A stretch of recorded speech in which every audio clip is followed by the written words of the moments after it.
semuanya, pada kesempatan kali ini saya akan memaparkan atau menjelaskan tentang sejarah perkembangan bahasa Indonesia. Apabila kita ingin menceritakan tentang sejarah perkembangan bahasa Indonesia itu sendiri, kita harus menghubungkannya dengan bahasa Melayu. Karena bahasa Melayu dan bahasa Indonesia mempunyai korelasi satu sama lain. Bahasa Melayu merupakan sumber, akal, atau bisa dibilang sebagai cikal bakal bahasa Indonesia yang kita gunakan sekarang. Bahasa Melayu merupakan bahasa perantara atau lingua franca yang menjadikan dan tumbuh menjadi bahasa Indonesia seperti sekarang.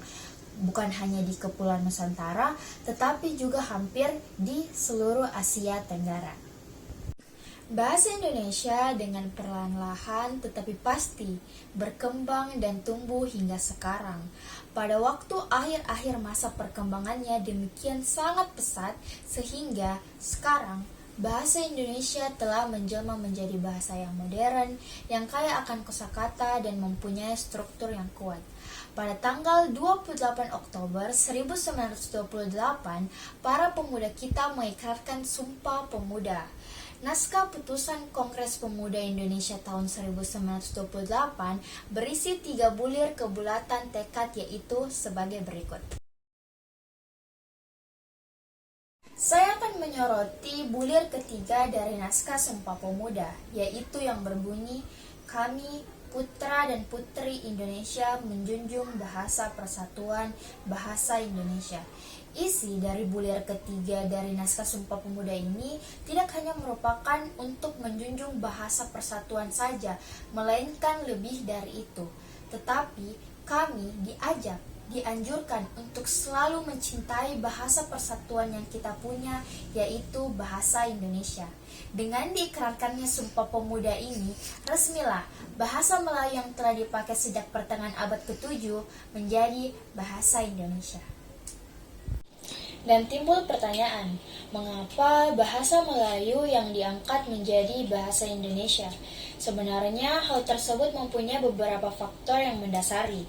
Yang pertama yaitu bahasa Melayu telah dikenal sebagai lingua franca atau bahasa perantara, baik dari sisi bidang perhubungan maupun perangan.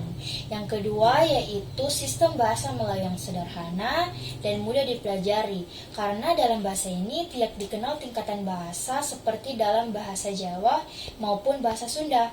Yang ketiga yaitu suku Jawa, suku Sunda maupun suku-suku yang lain dengan sukarela menerima bahasa Melayu diangkat menjadi bahasa Indonesia sebagai bahasa nasional. Yang terakhir yaitu bahasa Melayu dianggap mempunyai kesanggupan sebagai bahasa kebudayaan dalam arti yang luas.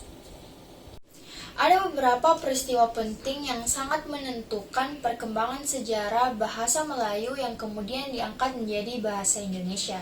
Yang pertama yaitu pada tahun 1901 secara resmi disusun ejaan resmi bahasa Melayu oleh K. A. van Ophuijsen dan dimuat dalam Kitab Logat Melayu. Peristiwa selanjutnya yaitu terjadi pada tahun 1908. Nah, pada saat ini pemerintah mendirikan sebuah badan penerbit buku-buku bacaan yang diberikan nama Komisi for the Volkslektur, yaitu atau bisa disebut sebagai Taman Bacaan Rakyat. Nah, kemudian pada tahun 1917 dirubah menjadi Balai Pustaka. Nah, Balai Pustaka ini banyak menerbitkan buku bacaan sastra yang terkenal seperti Salah Asuhan dan Siti Nurbaya. Peristiwa selanjutnya yaitu terjadi pada tanggal 19 Maret 1947. Diresmikan secara resmi Ejaan Republik atau Ejaan Soehardi sebagai pengganti Ejaan van Ophuijsen yang berlaku sebelumnya.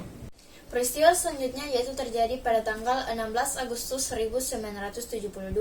Presiden Republik Indonesia secara resmi meresmikan Ejaan Bahasa Indonesia yang disempurnakan melalui pidato kenegaraan di depan sidang DPR dan dikuatkan pula dengan Keputusan Presiden Nomor 57 Tahun 1972.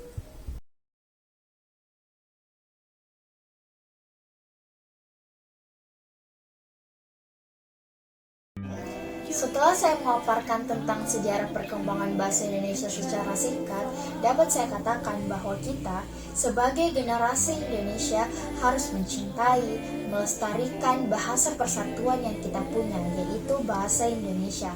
Kita harus meletakkan atau menaruh rasa cinta kita ketika menggunakan bahasa yang kita punya, yaitu bahasa Indonesia.